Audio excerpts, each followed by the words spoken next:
மாண்புமிகும் பேரவைத் தலைவர் அவர்களே, வரலாற்று சிறப்புமிக்க இந்த அவையில் பேச வாய்ப்பளித்த நான் இந்த அவையில் பேசுவேனா, எனக்கு வாய்ப்பு கிடைக்குமா, நான் சட்டமன்றத்துக்கு போவேனா என்ற கனவிலே வாழ்ந்து கொண்டிருந்த தருணத்திலே என் கிராண்ட்ஃபாதர் அரசியலில் இருந்தாலும் VM மொய்தீன், VM யூசுப் போன்றவர்களெல்லாம் முஸ்லீம் லீக்கில் பயணித்தாலும் 1997 தமுக என்ற இயக்கத்தில் என்னை இணைத்துக் கொண்டு சமூக பணியாற்றி இந்த சமூகத்துக்கும் இந்த தமிழ் மக்களுக்கும் இந்த தமிழ் மண்ணுக்கும் நல்லதை செய்ய வேண்டும் என்று நீண்ட நாளாக ஓடிக்கொண்டிருந்த என்னை எல்லோரும் பார்த்து சொல்வார்கள், உனக்கு எம்எல்ஏ வாய்ப்பு கிடைக்குமா, எம்எல்ஏ ஆவது சாதாரணமா, எம்எல்ஏ ஆனா 10 கோடி 15 கோடி தேவைப்படும். நம்ம எலெக்ஷன் நடக்கும்போது பார்க்கலையா, தேர்தல் கமிஷன் எவ்வளவு வழக்கு தொடர்றது, கொலுசு கொடுக்கறாங்க, பயாஸ்கோப் படத்தை காட்டுறாங்க, விளக்கு கொடுக்கறாங்க, பணத்தை கொடுக்கறாங்க, இவ்வளவும் கொடுத்துதான் இந்த தேர்தல் நடக்குது. ஆனா ஒண்ணுமே இல்லாம நீ ஏழையா இருக்கிற, முகவரி இல்லாம இருக்கிற, நாட்டுக்கு நல்லது செய்யணும்னு நினைக்கிற, உனக்கு வாய்ப்பு கிடைக்குமா என்று எண்ணிக்கொண்டிருந்த நிலையில இந்த ஏழைக்கும் இந்த சாமானியனுக்கும் இந்த நாட்டிலே பணம் தேவையில்லை, ஜாதி தேவையில்லை, மதம் தேவையில்லை. எங்கள் தலைவர் வெற்றி தளபதி முகம் இருந்தால் போதும். தமிழ்நாட்டிலே ஒரு சாமானியனும் சட்டமன்ற உறுப்பினராகி இந்த மக்களுக்காக பேச முடியும் என்று வாய்ப்பளித்த எங்கள் வெற்றி தளபதி அவர்களுக்கு கோடான கோடி நன்றியை தெரிவித்துக் கொள்கின்றேன். மாண்புமிகு பேரவைத் தலைவர் அவர்களே, நான் தமிழக வெற்றி கழகத்தில் தொடர்ச்சியாக ஒரு 2.5 வருஷ ஆட்சி பாத்தீங்கன்னா டிவி விவாதத்தில் கலந்து பேசிட்டு வருவேன். கண்டிப்பாக தமிழக வெற்றி கழகம் ஆட்சியை பிடிக்கும் என்று. எனக்கு எதிராக வந்து பேசுறவங்க அதான் என்னன்னு கேட்டீங்கன்னா, வாய்க்கு வாடகைக்கு வாங்கிட்டு வரவங்க, வாயிலேயே வர சொல்றவங்க, நீங்க என்ன ஜெயிக்கவா போறீங்க, 2 விழுக்காடு வாங்குவீங்க, 3 விழுக்காடு வாங்குவீங்க, 4 விழுக்காடு வாங்குவீங்க அப்படின்னு கேலியும் கிண்டலும் நையாண்டியும் செய்தார்கள். என்னோட காரெல்லாம் அடிச்சாங்க. என்னை பாத்தீங்கன்னா என்னோட மத ரீதியாகவே நீங்க ஒரு விவாதத்தில் நடந்திருக்கு, நான் கம்ப்ளைண்டே கொடுத்திருக்கேன். என் தொப்பியை கேவலப்படுத்தி பேசினார்கள் இந்த நாட்டிலே. யாரு? வாடகைக்கு வாய் வாங்கிட்டு வரவங்க. அப்ப எங்களோட அரசியல் ஆசான் மரியாதைக்குரிய பொதுச் செயலாளர் நான் வருவேன். இந்த மாதிரி நடக்குது, நீங்க ஒன்னும் கவலைப்படாதீங்க, தமிழக வெற்றி கழகம் ஆட்சி தமிழ்நாட்டில் மலரும், நீங்க தைரியமா இருங்க என்று எங்களுக்கு தைரியத்தை ஊட்டியவர் எங்கள் கழகத்தின் பொதுச் செயலாளர் மாண்புமிகு அமைச்சர் என் ஆனந்த் அவர்கள் என்பதை இந்த இடத்துல நான் சொல்ல கடமைப்பட்டிருக்கின்றேன். விவாதத்தில் எங்களை போய் அவர்கள் இதெல்லாம் நடத்துது, இப்படிலாம் பேசுறாங்க, என்னால டிவிலே போய் உட்கார முடியல, என்னை நக்கலும் ஏடாசினி பண்றாங்கன்னு சொல்லும் போது எங்களுக்கு உறுதுணையாக எங்கள் செய்தித்துறை மந்திரி, கல்வித்துறை மந்திரி, மாண்புமிகும் எங்கள் அண்ணன் அமைச்சர் ராஜ்மோகன் அவர்கள் எங்களுக்கு உடன் இருந்து அந்த டைம்ல நாங்க வேதனைப்பட்ட விஷயத்தை சால்வ் பண்ணி கொடுக்கக்கூடிய நிகழ்வை பண்ணார். இதெல்லாம் நடந்தது. முதலமைச்சருக்காக பல விஷயங்களை கொண்டு வந்தேன். இங்க முதலமைச்சரை புகழ வேணான்னு சொல்லி கல்வித்துறை மந்திரி பக்கத்துல உட்கார்ந்து சொல்லிட்டு போயிட்டார். புகழச்சியை விழுவ மாட்டாங்க, என்ன நேரம் இருக்கு, நேரத்தை நீங்க சீக்கிரம் பயன்படுத்தி முடிங்கன்னு சொல்லி. அதனால இந்த அவையில இருக்கக்கூடிய ஆளுங்கட்சி எதிர்கட்சி என்று பாகுபாடு பாராமல் நீதிக்கும் நேர்மைக்கும், என் குழந்தை வீட்டுக்கு போனாலே இப்ப எப்படி கூப்பிடுதுன்னா, மாண்புமிகும் மதார் பதுருதீன் அவர்களே உட்காருங்க, அந்த மாதிரி நடுநிலையாக அவையை நடத்தி வரும் மாண்புமிகும் பேரவைத் தலைவர், எங்க அன்புக்கும் பாசத்துக்கும் கூடிய பேரவைத் தலைவருக்கு என் மனமார்ந்த வணக்கத்தை தெரிவித்துக் கொள்கின்றேன். மாண்புமிகும் பேரவை துணைத் தலைவர் அவர்களுக்கும், தலைமை அரசு கொறடா மற்றும் அவை முன்னவர்களுக்கும், மாண்புமிகும் எதிர்க்கட்சி தலைவர், மாண்புமிகும் முன்னாள் முதலமைச்சர், மாண்புமிகும் சட்டமன்ற உறுப்பினர், மதிப்புக்கும் மரியாதைக்குரிய தலைமை செயலாளர் உட்பட அனைத்து அரசு அலுவலர்கள், பத்திரிகையாளர் நண்பர்கள் உள்ளிட்ட அனைவருக்கும் என் முதல் கண் வணக்கத்தை தெரிவித்துக் கொள்கின்றேன். மாண்பை பொருந்திய தமிழக சட்டமன்ற மதுரை மத்திய தொகுதி மக்கள் பிரதிநிதியாக நின்று இந்த தருணம் என் வாழ்வில் மிகப்பெரிய பாக்கியமாகவும் பொறுப்பாகவும் கருதுகின்றேன். என்னை பெருவாரியான வாக்கு வித்தியாசத்திலே வெற்றி பெற செய்து இந்த சட்டமன்றத்தில் அனுப்பி வைத்த மதுரை மத்திய தொகுதி மதுரை மக்களுக்கு இந்த நேரத்திலே என் இதயபூர்வமான நன்றியை தெரிவித்துக் கொள்கிறேன். என் வெற்றிக்காக உழைத்த தமிழக வெற்றி கழகத்தின் நிர்வாகிகள் முதல் கடைக்கோடி தொண்டர்கள் வரை அனைவருக்கும் என் கோடான கோடி நன்றியை தருணத்தில் தெரிவித்துக் கொள்கின்றேன். மாண்புமிகு பேரவைத் தலைவர் அவர்களே, இன்றைய தினம் நடைபெறும் மானிய கோரிக்கை மீதான விவாதத்தில் கலந்து கொண்டு உரையாற்றிய எனக்கு வாய்ப்பளித்த மாண்புமிகும் தமிழ்நாட்டோட முதலமைச்சர் எங்கள் வெற்றி தளபதி அவர்களுக்கு கோடான கோடி நன்றியை தெரிவித்துக் கொள்கின்றேன். மாண்புமிகும் பேரவைத் தலைவர் அவர்களே, சட்டமன்றத்திலே முதல் முறையாக 2 வருஷம் தமிழக வெற்றி கழகத்தை ஆரம்பிச்சு தமிழக வரலாற்றிலே 2 வருஷத்துல முதலமைச்சராக ஆட்சியை பிடிச்சு சட்டமன்றத்தில் முத்திரப்படுத்த ஒரே தலைவர் எங்களோட வெற்றி தலைவர் என்பதை இந்த இடத்தில் நான் பதிவு செய்ய கடமைப்பட்டிருக்கின்றேன். 1,72 லட்சம் வாக்கு வித்தியாசத்தை பெற்று பிளாக் பெஸ்டை பெற்று திராவிட கட்சிகளை திகைத்த வைத்து தமிழக அரசியல் வரலாற்றிலே மிகப்பெரிய சாதனை வெற்றி படுத்த ஒரே தலைவர் எங்கள் வெற்றி தலைவர் தமிழ்நாட்டோட முதலமைச்சர் என்பதை நான் தெரிவித்துக் கொள்ள கடமைப்பட்டிருக்கின்றேன். மக்கள் சேவை மௌன புரட்சி மூலம் ஆற்றி வரும் மாண்புமிகும் புரட்சி தலைவர் வெற்றி தலைவர் எங்கள் அண்ணன் பாசமிகும் புல்லட் ட்ரெயின் வேகத்திலே தமிழக ஆட்சியை தமிழ்நாட்டிலே சிறப்பாக நடத்தி வருகிறார். ஊழல் ஒழிப்பதற்கு புதிய அரசை தொடர்வதற்கு உறுதுணையாக நடவடிக்கைகளை எடுப்பதற்கு வருகின்றார். சென்னை உயர்நீதிமன்றம், மதுரை கிளை நீதிமன்றம் பாராட்டி சமீபத்திலே மாண்புமிகு முதல்வர்களுக்கு பாராட்டு தந்தது. அது மட்டுமில்லாமல் கடந்த 5 ஆண்டு கால நடந்த முறையில் நிதி நிர்வாகம் முந்தைய ஆட்சியாளர்கள் குடுமி தலையில் பணங்காய் வைத்தது போல மொத்தத்தில் 10 லட்சம் கோடி கடனை தமிழக அரசின் மீது தமிழக மக்கள் மீது சுமத்திவிட்டு சென்று விட்டார்கள். அதற்குரிய பலனை தற்போது அவர்கள் அனுபவித்து எதிர்வரிசையில் அமர்ந்து கொண்டிருக்கின்றார்கள். அரசு கஜானாவை காலியாக்கி இருக்கின்றது. இந்த சூழலில் தமிழ்நாட்டில் முன்னேற்றுவதற்காக மகளிருக்காக மாண்புமிகு முதலமைச்சர் எங்கள் வெற்றி தளபதி அவர்கள் பல முன்னேற்ற திட்டங்களை அறிவித்து வருகின்றார். அதற்காக நான் என் முதல் கண் நன்றியை தெரிவித்துக் கொள்கின்றேன். நிதிநிலை அறிக்கை, காவேரி வைகுண்டாறு நிதி இணைப்பு திட்டத்தை, வைகை கழிவுநீர் திட்டத்தை, வைகை நிதி சுற்றுலா திட்டத்தை, மதுரை புதிய அரசு சட்டக்கல்லூரி ஆகிய திட்டங்களை அறிவிப்பு செய்த மாண்புமிகு முதலமைச்சர் எங்கள் வெற்றி தளபதி அவர்களை மதுரை மாவட்ட மக்களின் சார்பாக மனமார்ந்த நன்றியை தெரிவித்துக் கொள்கின்றேன். முதலமைச்சர் அறிவிச்ச திட்டத்தில் நக்கலும் ஏடாசிரியம் பண்ணக்கூடிய திட்டம்னு கேட்டீங்கன்னா எல்லோரும் தமிழ்நாட்டில் இருக்கக்கூடிய ஏகோதிபத்த மக்கள் வரவேற்கிறாங்க. ஆனா எதிர்கட்சிக்காரங்க இது எதுக்கு கொடுக்கணும், நிதி சுமையா இருக்குன்றாங்க. தாய் மாமன் தொங்க மோதிரம் திட்டம் ஏன்னு கேட்டீங்கன்னா தாயின் காலடியில் சொர்க்கம் இருக்கின்றது நபி ஸல்லல்லாஹு அலைஹி வஸல்லம் சொல்றாங்க. தாயின் அன்பின் இறைவனின் கருணை இருக்கின்றது என்று கிறிஸ்தவ மதம் சொல்கின்றது. தாயே தெய்வம் என்று இறைவன் மதம் சொல்கின்றது, இந்து மதம் சொல்கின்றது. இப்படிப்பட்ட சிறப்புகளை கொண்ட ஒரு பெண் ஒரு குழந்தையை பெற்றெடுப்பதற்கு பாடுகின்ற சிரமம் ஏராளம்.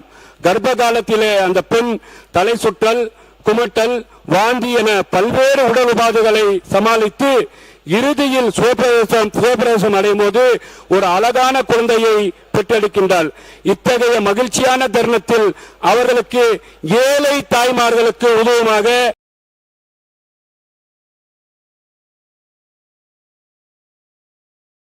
தமிழ்நாட்டோட முதலமைச்சர் மாண்புமிகும் அவர்கள் தன்னை உண்மையாகவே இஸ்லாமியர்களின் ஐவேல கடமையான ஹஜ்ஜுக்கு செல்வதற்கு புனித ஹஜ் பயணத்துக்கு 35,000 மானியத்தை கொடுத்து அழகு பார்த்த ஒரு தலைவர் என்று சொன்னால் தமிழகத்தில் இருக்கக்கூடிய தமிழ்நாட்டோட முதலமைச்சர் வெற்றி தளபதியாக தான் இருக்கிறார் என்பதை நீங்கள் புரிந்து கொள்ள வேண்டும்.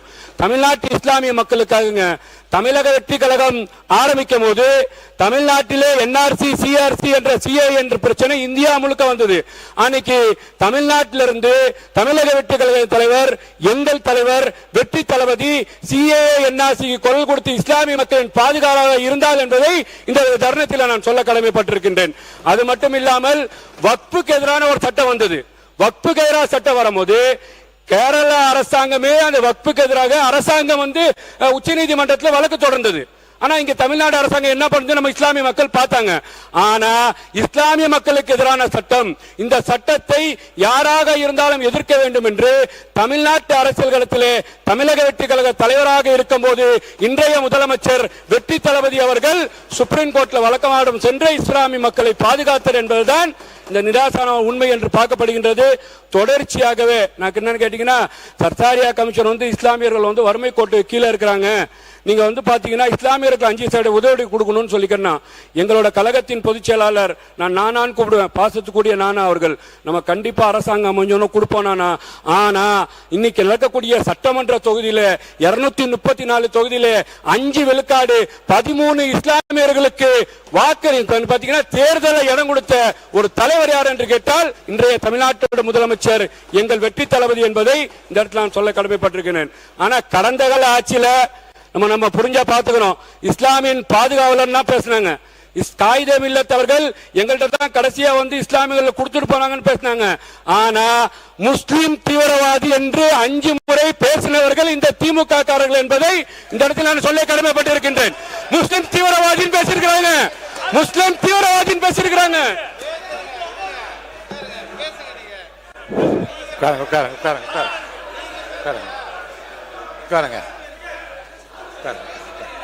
நீங்க ஒருத்தர் மட்டும் நீ சொல்லணுமா? மாண்புமிகு நீங்க பேசுறீங்களா? மாண்புமிகு தொழிலாளர் அமைச்சர், மாண்புமிகு பேரவைத் தலைவர் அவர்களே, அமைச்சர் பேசுங்க. என்ன சொல்லுங்க? அனுப்புறேன். சட்டமன்ற உறுப்பினர் அவருடைய குற்றச்சாட்டை தெரிவிக்கிறார். அதை முழுமையாக கேட்டு அதற்கு பின் பதில் சொல்ல வேண்டும் என்பதை தாழ்மையுடன் கேட்டுக்கொள்.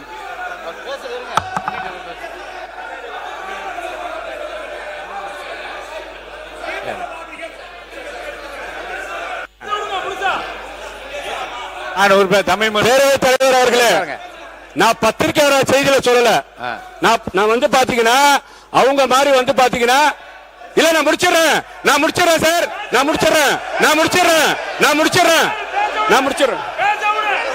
பத்திரிகையாளர் செய்தியில சொல்லல, நான் பத்திரிகையில வரக்கூடிய செய்தியை சொல்லல, ஆதாரத்தோட சொல்றேன். பத்திரிகையில வரக்கூடிய செய்தியை சொல்லல, ஆதாரத்தோட சொல்றேன். உட்காருங்க. நான் பத்திரிகையில வரக்கூடிய செய்தியை சொல்லவில்லை. உட்காருங்க. நான் பத்திரிகை வரக்கூடிய செய்தியை சொல்லவில்லை, உண்மைக்கு புறமான செய்தியை சொல்லல. நான் பாதிக்கப்பட்டிருக்கிறேன், நான் நசுக்கப்பட்டிருக்கிறேன், கஷ்டப்பட்டிருக்கிறேன். நான் போற இடத்துல தீவிரவாதி உட்காருங்க.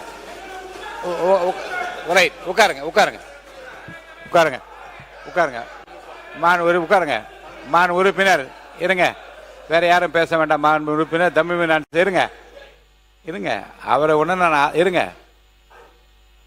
மான் உறுப்பினர் தம்பி நான் அலோவ் பண்றேன், அவரை அலோவ் பண்ணிட்டு பண்றேன், அவர் பண்ணிட்டு உங்களை பண்றேன். மான் உறுப்பினர், மாண்புமிகு பேரவைத் தலைவர் அவர்களே, மாண்புமிகு உறுப்பினர் அவர்கள் தன்னுடைய அறிமுக உரையை ஆற்றிக் கொண்டிருப்பதனால் நான் குறுக்கிடக்கூடாது என அமர்ந்திருந்தேன். CAA என்ற மக்கள் விரோத சட்டத்துக்கு எதிராக முந்தைய திராவிட மாடல் அரசில்தான் மாண்புமிகு முதல்வராக இருந்த அண்ணன் தளபதி முத்துவேல் கருணாநிதி ஸ்டாலின் அவர்கள் தலைமையில இதே பேரவையில எதிர்த்து தீர்மானம் நிறைவேற்றப்பட்டது என்பதை நான் பதிவு செய்ய கடமைப்பட்டிருக்கின்றேன். அடுத்து முஸ்லிம் தீவிரவாதிகள் என்று 5 முறை இங்கே கூறப்பட்டதாக நம்முடைய உறுப்பினர் சொன்னார்.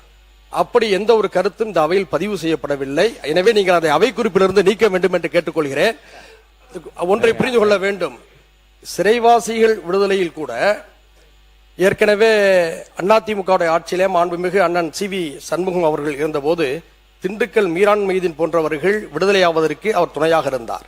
அடுத்து வந்த திமுக ஆட்சியிலே இது பற்றி பல முறையீடுகளை செய்த போது அவர்களுக்கெல்லாம் சிறை விடுப்புகளை தந்து அவர்களுடைய வாழ்க்கையில குறைந்தபட்ச மகிழ்ச்சியை ஏற்படுத்தியது முந்தைய திராவிட மாடல் அரசு என்பதை நான் பதிவு செய்கின்றேன். மாண்பு உறுப்பினர் ஜவஹர்லால். மாண்புமிகு பேரவைத் தலைவர் அவர்களே, சட்டமன்ற உறுப்பினர் தன்னுடைய அரசியல் வாழ்க்கையை எங்கள் பேரியக்கமான தமிழ்நாடு முஸ்லிம் முன்னேற்ற கழகத்திலிருந்து தொடங்கியதாக சொன்னார். அவருக்கு நான் நினைவுபடுத்த விரும்புகின்றேன். தமிழ்நாடு முஸ்லிம் முன்னேற்ற கழகத்தினுடைய கோரிக்கை ஏற்று பிற்படுத்தப்பட்ட முஸ்லிம்களுக்கு 3.5 விழுக்காடு இடஒதுக்கீடை வழங்கியவர் முத்தமிழறிஞர் கலைஞர் என்பதை இந்த நேரத்தில் சுட்டிக்காட்ட விரும்புகின்றேன். வக்ஃபு திருத்த சட்டத்தை பற்றி கூறினார். வக்ஃபு திருத்த சட்டத்துக்கு எதிராக சென்ற சட்டமன்றத்தில் ஏகமனதாக தீர்மானம் நிறைவேற்றியதும் திராவிட முன்னேற்ற கழகத்தினுடைய அரசு என்பதை இந்த நேரத்தில் சுட்டிக்காட்ட விரும்புகின்றேன். அதே போல நீண்ட கால சிறைவாசிகளை விடுதலை செய்ய வேண்டும் என்ற எங்கள் கோரிக்கையை ஏற்று இதே சட்டமன்றத்தில் என்னுடைய உரைக்கு பதிலளிக்கும் போது அவர்கள் விடுதலை செய்யப்படுவார்கள் என்று சொல்லி 21 நீண்ட கால சிறைவாசிகளை விடுதலை செய்தது திராவிட முன்னேற்ற கழகத்தினுடைய அரசு என்பதையும் இந்த அவையிலே பதிவு செய்ய விரும்புகின்றேன்.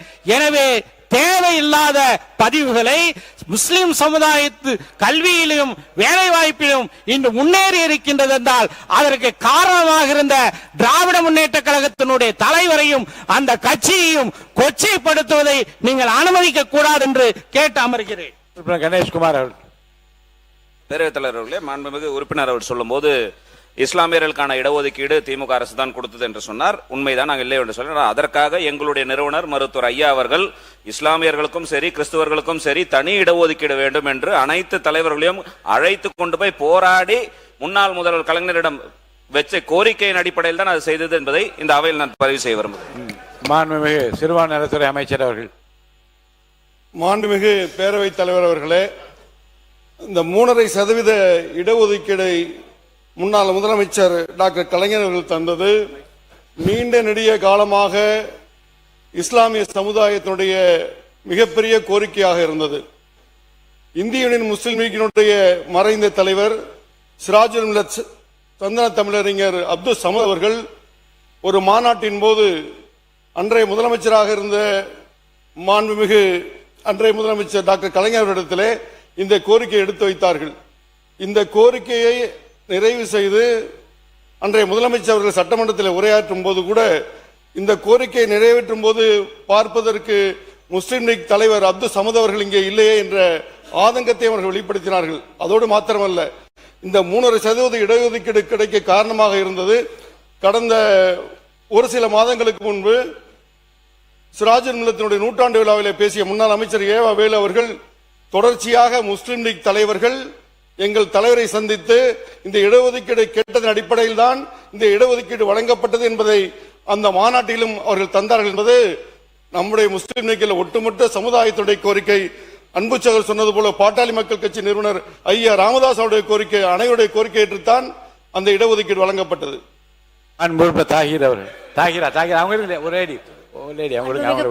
மாண்புமிகு பேரவைத் தலைவர் அவர்களே, இன்னைக்கு இவங்க சொல்றாங்க, நாங்க அதெல்லாம் சொல்லல. ஆனா முஸ்லீம தீவிரவாதிகள் சொன்ன கூட்டம் தான் இந்த கூட்டம். திமுக அரசு சொன்னதுதான், அது இல்லன்னு மறக்கவே முடியாது. சொன்னதுதான். இல்ல, அவைக்கு உறுப்பினர் நான் நீக்கிறேன், அவைக்கு நீக்கிறேன். வேண்டாம் வேண்டாம் வேண்டாம் வேண்டாம் வேண்டாம் வேண்டாம். இப்ப மாண்பு பள்ளிக்கல்வித்துறை அமைச்சர் வேண்டாம் வேண்டாம் வேண்டாம் வேண்டாம் வேண்டாம் வேண்டாம். மாண்பு உறுப்பினர் வேண்டாம். மாண்பு வேண்டாம்னு சொல்ல உடனே மாண்பு உறுப்பினர் மாண்பு ஏவா வேலு அவர்கள். ஏவா வேலு ஏவா வேலு இங்க பாருங்க, இங்க பாருங்க. எது கட்சி கொறடா முதல்ல இவர் எந்த கட்சியில் இருக்காருன்னு கேளுங்க. அவரை வசந்த காலத்துக்கு அவர் எந்த, நீங்க எங்க உட்காருங்க, நீங்க உங்க இடம் எது உட்கார சொல்லுங்க.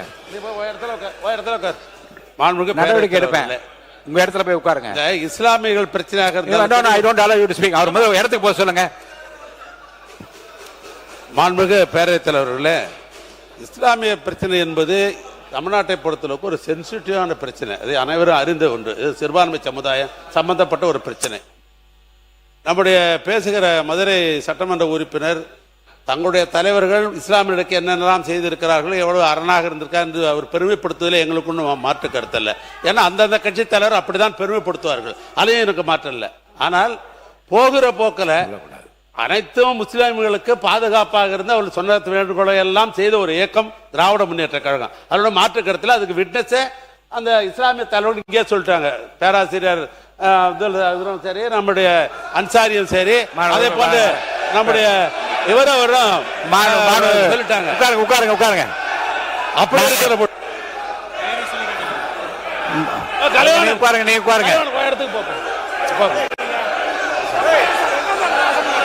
அது முறையில்லப்பா.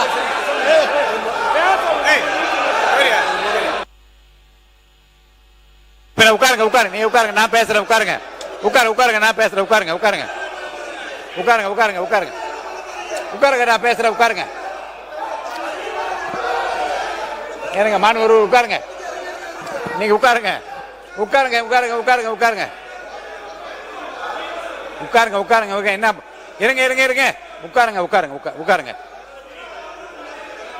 உட்காருங்க, எல்லாம் உட்காருங்க, எல்லாம் உட்காருங்க உட்காருங்க உட்காருங்க. முதல்ல மாணவ பள்ளிக்கல்வித்துறை அமைச்சர் நீங்க ஒரு இத ஒரு உங்களுக்கு எல்லாரும் உட்காருங்க, எல்லாரும் உட்காருங்க. எழுந்து ஒரு நொடி உட்காருங்க, உட்காருங்க, அமைதியா இருக்கு. மாணவ பள்ளிக்கல்வித்துறை அமைச்சர் முடிங்க. இல்ல முத விஷயம், அந்த சப்ஜெக்ட் போறதுக்கு முன்னாடி ரொம்ப நாளாவே என்னன்னா, இது நாம ஏத்துக்கொள்ளவே கூடாது. அது கொரோனா நாளாம் யோசிக்கணும். இப்ப என்ன நடந்தது, கேமரால காட்டினாங்களா தெரியல.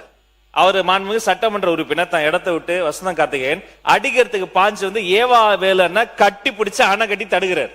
மதிப்பிற்குரிய பூண்டி கலைவாணன் அண்ணன் அங்க இருந்து நடுகிறதுல வந்து அடிக்கிறதுக்கு வராரு. இந்த உருட்டல் மிரட்டல்களாம் பதிப்படக்கூடிய கட்சி தமிழக வெற்றி கழகம் அல்ல. இது போன்ற அநாகரிகமாக நாகரிகமற்று உருட்டுறது மிரட்டுறதுனாலதான் தமிழக மக்கள் தகுந்த தீர்வு கொடுத்து அங்க உட்கார வச்சிருக்காங்க. தொடர்ந்து நான் பாத்துக்கிட்டே இருக்கிறேன்.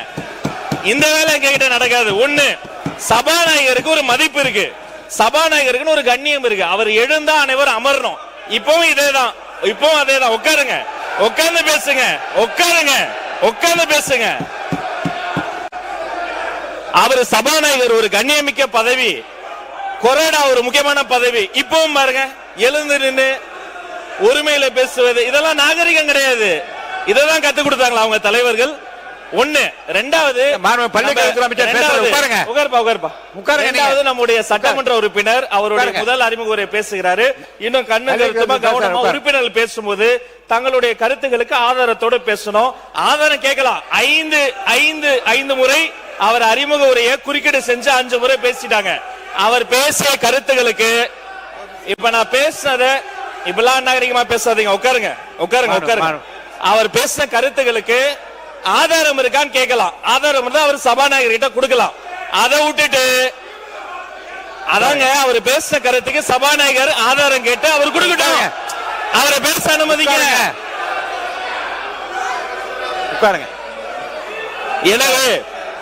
எனவே மாண்புமிகு சபாநாயகர் மூலமா நான் தெரிவித்துக் கொள்வது என்னன்னா, தயவு செய்து அரசியல் கட்சியில் இருக்கக்கூடிய அனைத்து கட்சி உறுப்பினர்கள் சபை மாண்பை முதல்ல காப்பாற்றணும். ஒரு மூத்த உறுப்பினர் ஏன்சாலே எல்லாரும் உட்கார்ந்துடும். அவர் கொரோனா ஏன்ஸ் நிக்கிறாரு, பின்னாடி இருந்து கத்துறீங்க. சபாநாயகர் ஏன்ஸ் நிக்கிறாரு, நடு கூடத்துக்கு வந்துட்டு வராரு, இன்னொருத்தர் தடுக்கிறார். இதெல்லாம் முறையல்ல, மரபல்ல.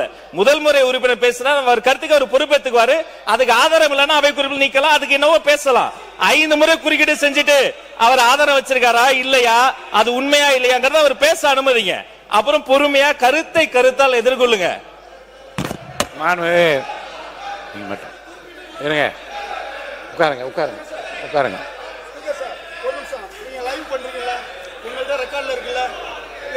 லைவ் பண்றீங்க.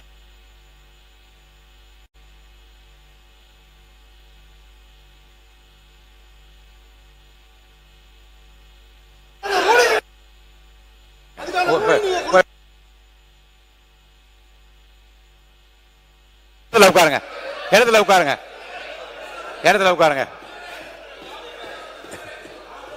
இடத்துல உட்காருங்க. மாணவ அவை உட்காருங்க.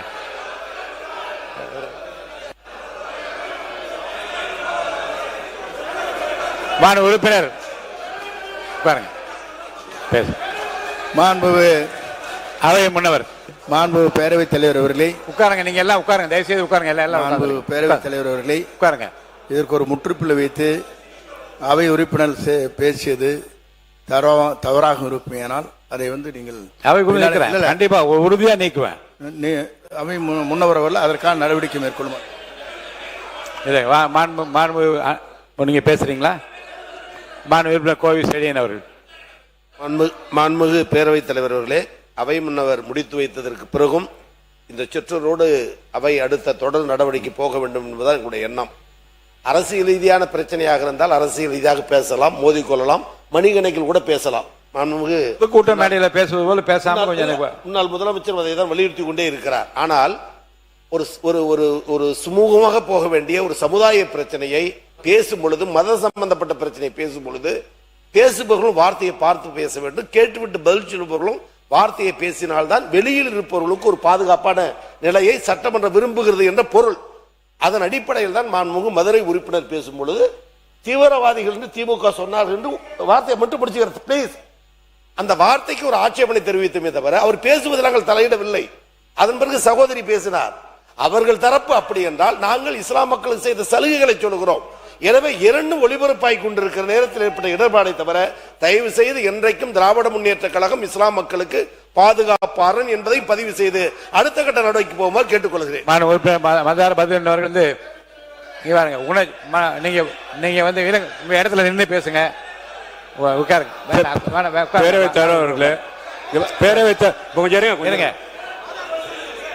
பேரவைத் தலைவர் அவர்களே,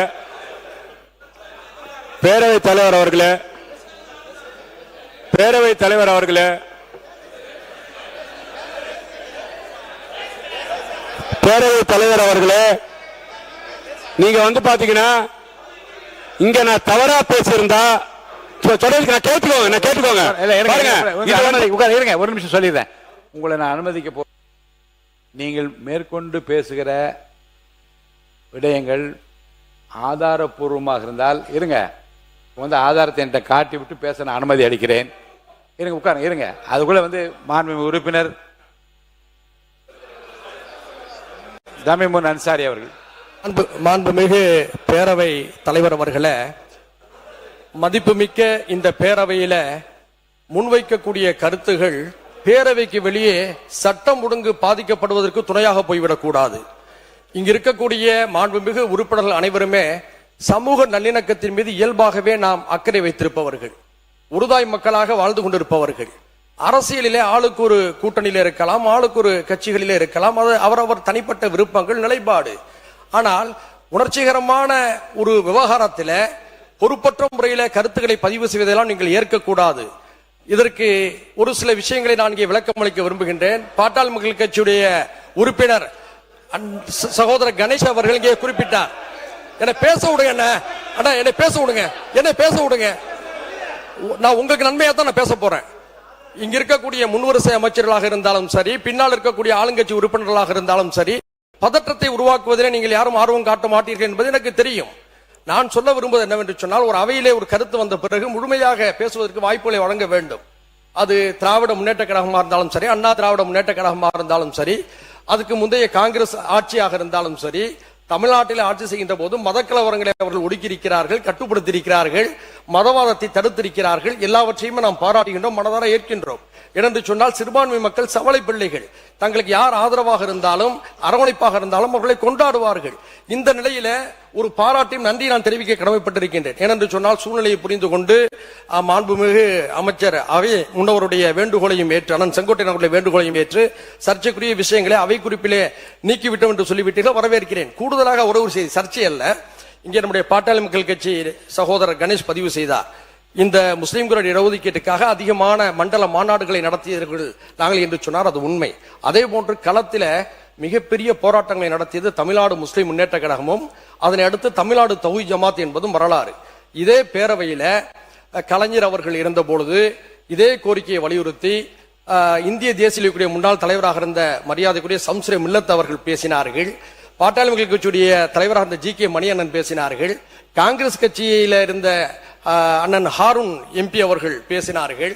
இப்படி பலரும் பேசியிருக்கிறார்கள். 2006 ஜெயலலிதா அம்மா அவர்கள் முதலமைச்சராக இருந்த போது இதற்காக ஒரு ஆணையத்தையும் அமைத்தார்கள்.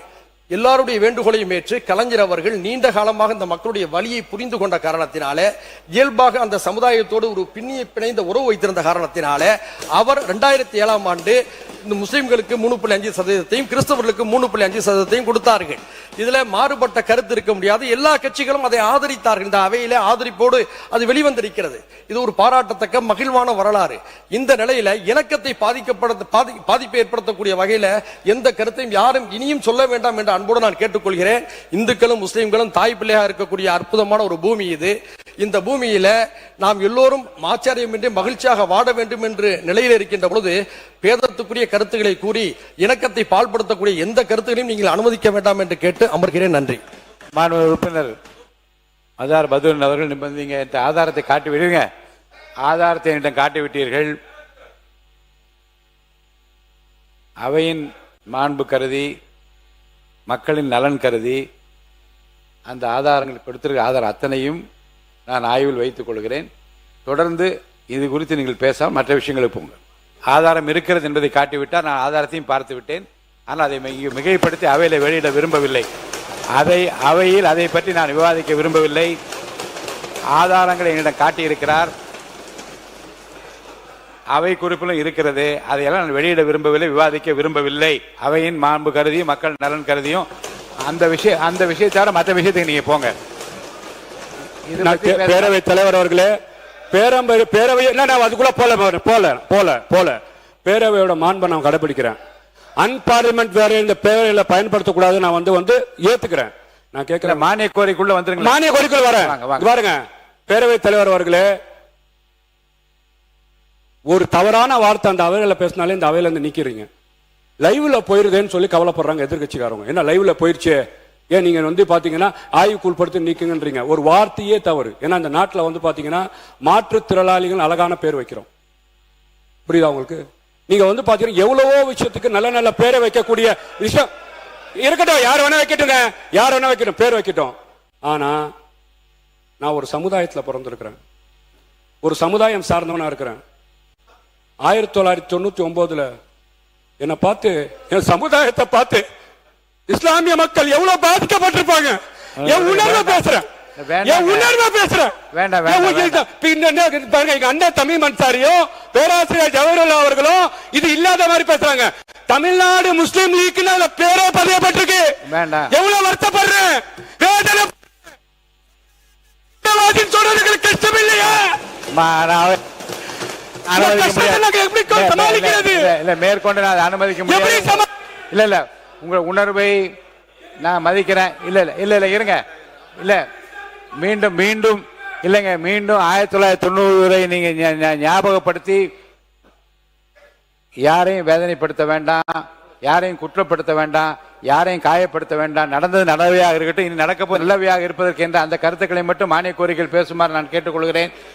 உறுப்பினர் மானிய கோரிக்கை மீது பேசுங்க.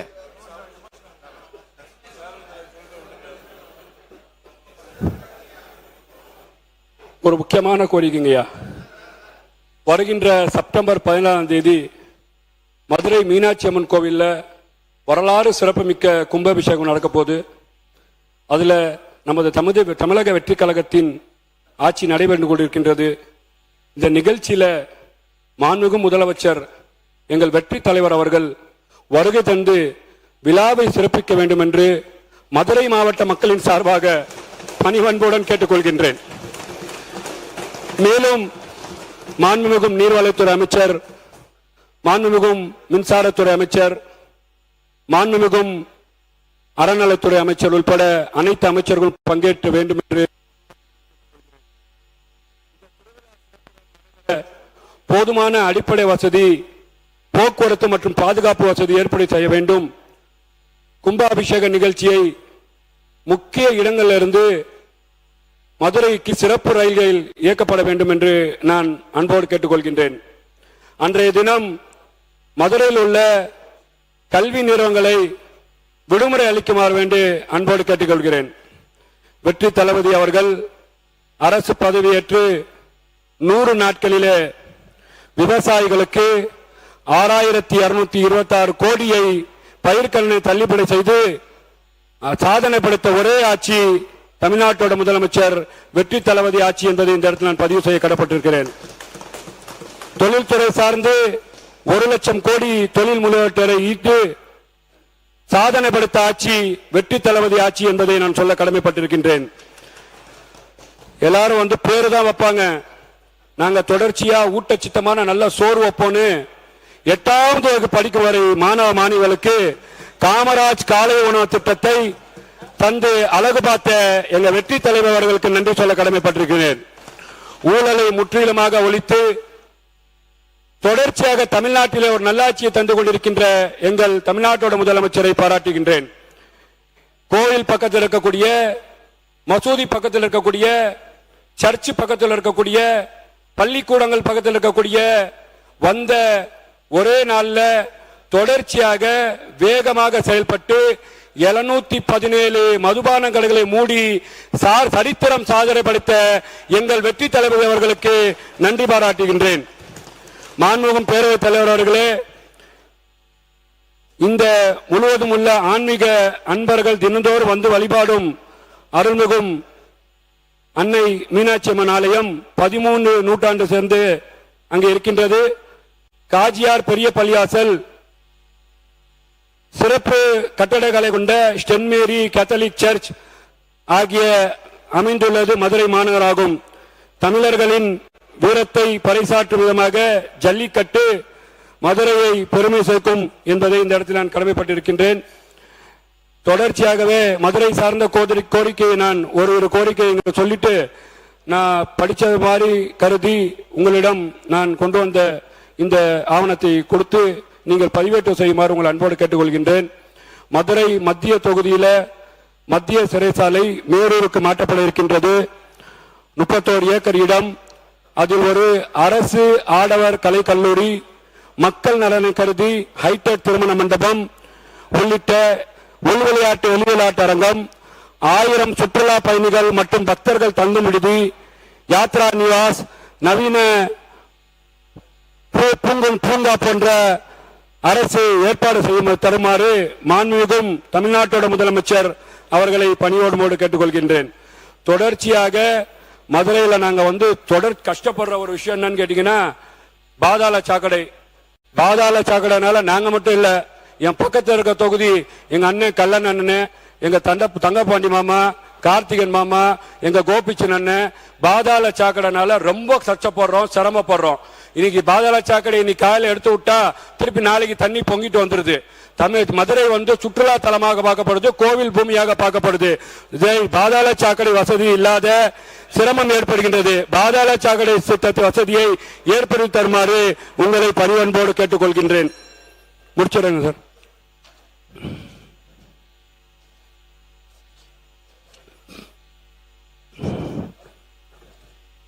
எல்லா பக்கமும் அப்படியே திருப்பிட்டேன் நேரத்தை கருதி. மாண்புமிகு பேரவைத் தலைவர் அவர்களே, கர்ம வீரர் காமராஜ் அவர்கள் ஆட்சிக்கு பின் 51 காலம் ஆயிப்போச்சு. தமிழ்நாட்டில் நம்ம ஆட்சி பொறுப்பேற்று 3 மாசம் தான் ஆகுது. ஆனா மக்கள் பேசுறது, நான் ஒரு பேருந்துல போக கூட பேசிட்டாங்க, என்னங்க 3 மாசத்துல இவங்க என்ன செய்ய முடியும்னு. ஆனா தமிழ்நாட்டில் கடந்த காலத்துல காவேரி காய்ந்து போனது எந்த ஆட்சினால, கச்சத்தீவு கைவிட்டு போனதுனால எந்த ஆட்சினால, முல்லை பெரியார் முடங்கி போனது எந்த ஆட்சினால, பாலாறு பாலாகி போனது எந்த ஆட்சினால, ஈழத்தமிழர்கள் பலர் இரையாகி போனது எந்த ஆட்சியில, ஊழல் உற்றுக்கண்ணா பெருகி போனது எந்த ஆட்சியில, கனிம வளம் காணாம போனது எந்த ஆட்சியில, கார் ரேஸ்னு காதுல பூ சுத்தி கஜானாவை காலி செஞ்சது எந்த ஆட்சியில, குடிமக்களை குடிமகனாக மாற்றியது எந்த ஆட்சியில, பட்டினியாக இருந்த பாட்டாளிகளை கிட்னியை திருடினது எந்த ஆட்சியில, பாட்டலுக்கு 10 ரூபான்னு ஊழல் கலாச்சாரம் பரவியது எந்த ஆட்சியில, பார்ட்டி பண்டு பட்டையை கிளப்பினது எந்த ஆட்சியில, போதையால் தமிழக இளைஞர்கள் தள்ளாடியது எந்த ஆட்சியில, 30,000 கோடி ஊழல்னு முணுமுணுத்த முன்னாள் அமைச்சர் எந்த ஆட்சியில.